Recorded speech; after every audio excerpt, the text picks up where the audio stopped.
Méditation du 17 novembre, l'autorité d'une mère. Il n'y a pas d'autorité comme celle qui est exercée par la vertu. Citation de Pline le Jeune. Parfois, en tant que mère, nous confondons autorité et autoritarisme, alors qu'il s'agit de concepts différents. Le mot autorité dérive du latin auctor, qui signifie ce qui aide à croître, favorise, augmente ou fait progresser. Il suffit de jeter un coup d'œil à l'origine du mot pour voir comment il a été déformé jusqu'à aujourd'hui, où exercer l'autorité sur un enfant signifie le commander parce que nous pensons avoir le droit de le faire. Mais la véritable autorité consiste à aider l'enfant à grandir, à progresser et à favoriser le développement de sa personnalité. Les enfants respectent cette autorité. Ils se rebellent contre l'autoritarisme. L'autorité est un privilège car il s'agit d'agir sur un autre être humain. Mais c'est pour l'aider dans son chemin, celui que Dieu a tracé pour lui et non celui que nous voulons lui imposer en tant que mère. En lisant Proverbe 22, le verset 6, dans la version second 21, « Éduque l'enfant d'après la voie qu'il doit suivre, même quand il sera vieux, il ne s'en écartera pas. » Beaucoup de mères pensent que ce verset leur permet de forcer l'enfant à accepter la profession ou le métier qu'elles ont choisi pour lui, ce qui leur apporte tristesse et déception, car l'enfant, une fois adulte, choisit souvent une voie totalement différente. Il serait préférable de comprendre que ce verset conseille aux parents d'étudier comment leur enfant peut être le plus utile à lui-même et aux autres. Extrait du livre Commentario Biblico Adventista, commentaire biblique adventiste, au volume 3, à la page 1036. Ne supprimons pas le mot « leur » de l'équation. Leur voie est la place que Dieu assigne à vos enfants et pour laquelle Dieu lui-même leur donne des dons et des talents. Votre rôle éducatif en tant que mère doit se concentrer sur la demande à Dieu de vous aider à comprendre quelle voie ils doivent emprunter. Il s'agit d'une sensibilité particulière qui nous éloigne de l'autoritarisme et des déceptions futures. Aucune mère n'a le droit de dire à ses enfants ce qu'ils doivent étudier ou quelle profession ils doivent exercer. Ce qui est dans le pouvoir d'une mère, c'est de leur parler jour et nuit de ces valeurs bibliques essentielles qui feront la différence et dont ils tireront aussi leur propre bonheur. Avec cela dans l'esprit, au fur et à mesure que Dieu leur révélera leurs talents et leurs penchants de caractère, ils iront là où ils apporteront la plus grande bénédiction à l'humanité. Et bien sûr, en grande partie, grâce aux prières de leur mère. Le verset du jour se trouve dans Proverbe 22, le verset 6, dans la version second 21. Éduque l'enfant d'après la voie qu'il doit suivre. Même quand il sera vieux, il ne s'en écartera pas. Bonne journée, que l'Éternel vous bénisse.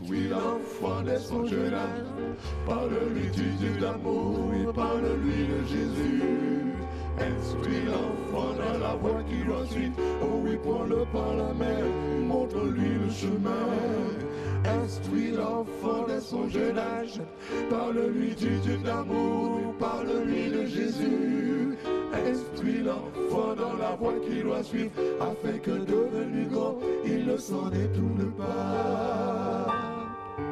Car la vie éternelle, c'est qu'il te connaisse, toi le seul vrai Dieu et ton envoyé, toi le seul vrai Dieu et ton Fils, Jésus-Christ. Instruis l'enfant dès son jeune âge, parle-lui du Dieu d'amour, parle-lui de Jésus. Instruis l'enfant dans la voie qu'il doit suivre, oh oui, prends-le par la main, montre-lui le chemin. Instruis l'enfant dès son jeune âge, parle-lui du Dieu d'amour, parle-lui de Jésus. Instruis l'enfant dans la voie qu'il doit suivre, afin que devenu grand, il ne s'en détourne pas. Afin que devenu grand, il ne s'en détourne pas. Afin que devenu